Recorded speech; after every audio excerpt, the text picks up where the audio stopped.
அன்பான ஃபேன்ஸ் ரொம்ப நாளாக எதிர்பார்த்துருந்த ஒரு படம் வந்து கருப்பு 14ஆம் தேதி ரிலீஸ் ஆகுது அப்படின்னு சொல்லிட்டு 9 மணி ஷோ வந்து ரொம்ப எதிர்பார்ப்போட எதிர்பார்த்துட்டு இருந்தோம். ஆனால் ரிலீஸ் ஆகலை. 9 மணி ஷோ ரிலீஸ் ஆகலை. 11:30 வந்து ரிலீஸ் ஆகும்னு சொன்னாங்க. அதுவும் ரிலீஸ் ஆகலை. அந்த டேவே ஈவினிங்காவது ரிலீஸ் ஆகும்னு எதிர்பார்த்துருந்தோம்.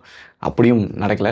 ஒரு வழியாக எல்லா பிரச்சனையும் வந்து தீர்த்துட்டு 15ஆம் தேதி வேர்ல்டு வைட் வந்து கருப்பு ரிலீஸ் ஆச்சு. ஆர்ஜே பாலாஜி கிட்டத்தட்ட 2 வருஷமாக அந்த படம் ப்ராசஸ் போயிட்டுருக்கு. நிறைய ஸ்ட்ரகிள் வந்திருக்கு. அதெல்லாம் மீறி நான் வந்து இந்த கருப்பு எடுத்துகிட்டு வரேன், அது உங்களுக்கு பிடிக்கும் அப்படின்னு சொல்லிக்கிட்டே இருந்தார் இன்டர்வியூ அப்பெல்லாம். அதை வந்து நமக்காக வந்து அதை ஃபுல்ஃபில் வந்து பண்ணியிருந்தாரு. ஒரு சூப்பரான ஒரு பிளாக் பஸ்டர் ஹிட்டாக வந்து இருந்துச்சு கருப்பு. ஆரம்பத்துலேருந்தே வந்து பயங்கர ஒரு எமோஷ்னலாக, அதாவது சூர்யாவை மட்டும் மையப்படுத்தி ஒரு கதை இல்லாமல் எல்லாரோடைய வச்சு சூர்யா அதில் வந்து டாப்பில் வச்சு ஒரு கதையை வந்து கொடுத்துருந்தாங்க. அது ரொம்பவே நல்லா இருந்துச்சு. ஃபர்ஸ்ட் ஹாஃபில் பினு அண்ட் அவருடைய ஃபாதர் அவங்க 2 பேரும் கேரளாவில் வந்து இங்கே வராங்க. வந்து சென்னையில் அவங்களுடைய நகர் வந்து திருட்டு போகுது. அங்கே போலீஸ் ஸ்டேஷனுக்கு போகும்போது போலீஸில் எந்த மாதிரி வந்து அலக்கழிக்கிறாங்க, அவங்க எப்படி ட்ரீட் பண்ணுறாங்க அப்படின்ற கசப்பான உண்மையை வந்து காட்சிப்படுத்தியிருக்காங்க. அந்த கோர்ட் எந்த அளவுக்கு வந்து ஒரு சாதாரண மக்களுக்கு எவ்வளோ தூரமாக இருக்குது, அது எவ்வளோ வந்து அவங்கள வந்து அலக்களிக்குது அப்படின்றதையும் ரொம்ப ஆழமாக வந்து பதிவு பண்ணியிருந்தாங்க. இதுக்கிடையில் பினு அவங்க அப்பாவுடைய கான்வர்சேஷன் சில இடங்களில் அது ரொம்ப எமோஷ்னலாக டக்குன்னு நம்ம கண்ணில் வந்து தண்ணியை வர வச்சுருந்தாரு ஆர்ஜே பாலாஜி.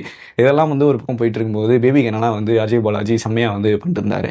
அந்த காடு மூடில் வந்து கற்பனை என்ட்ரு ஆகிறாரு நம்மளோட சூர்யானா. அதுலேருந்து வந்து படம் பீக் அப்படின்னு தான் சொல்லி ஆகணும். ஆக்ஷன் அண்டு அந்த ட்விஸ்ட் சின்னதாக வரக்கூடிய விஷயங்கள், த்ரிஷா ஒரு ரியாக்ஷன் கொடுக்குறது, இப்படி எல்லாமும் ஃபர்ஸ்ட் ஹாஃபை சேர்த்து வந்து பயங்கரமாக கொண்டு போயிட்டே இருந்துச்சு. குறிப்பாக வந்து இன்டர்வல் ஃபைட் பிளாக் வந்து ரொம்ப சூப்பராக இருந்துச்சு. ரொம்ப செம்மையாக ஒரு சீனாக வந்து இருந்துச்சு. அண்ட் செகண்ட் ஹாஃபில் இருந்து கதை அப்படியே வந்து வேறு மாதிரி வந்து மாறுது.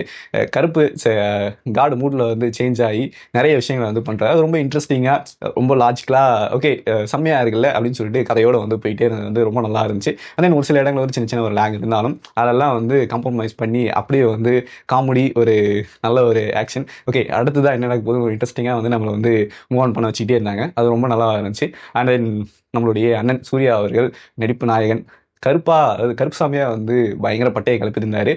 கிளைமேக்ஸ்லாம் வந்து சும்மா தெரின்னு தான் இருந்துக்கிட்டே இருந்துச்சு. அவருடைய ஒரு சில படங்கள் வந்து சின்ன ரெஃபரன்ஸ் வந்து ரொம்ப சூப்பராக வந்து இருந்துச்சு. அது ரொம்ப ரொம்ப கம்ஃபர்ட்டான ஒரு இடத்துல வந்து ப்ளேஸ் பண்ணியிருந்தாங்க. எதுவும் திகிட்டில் எல்லாருமே வந்து செம்மையாக அவங்களுடைய ரோலை வந்து பண்ணியிருந்தாங்க. எல்லோரும் கதையை வந்து ஈக்குவலாக வந்து ஷேர் பண்ண மாதிரி இருந்துச்சு ஸ்க்ரீன் ஸ்பேஸை.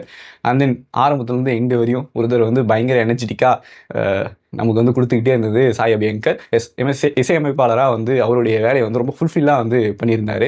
ஓவராலாக சூர்யா அண்ணனை ரொம்ப நாள் கழிச்சு இப்படி ஒரு பிளாக் பஸ்டர் ஹிட்டில் இவ்வளோ எனர்ஜெட்டிக்காக ரொம்ப லவ்லியாக அன்பான ஃபேன்ஸ் வந்து பார்க்கும்பொழுது அது ரொம்ப நல்லா இருந்துச்சு. கருப்பு உங்களுக்கு எப்படி இருந்துச்சு அப்படின்றது வந்து கீழே வந்து கமெண்ட் பண்ணுங்கள். மறக்காமல் படத்துக்கு போயிட்டு அந்த எக்ஸ்பீரியன்ஸ் வந்து தியேட்டரில் வந்து பாருங்கள். நன்றி, வணக்கம், டாடா, பாய்.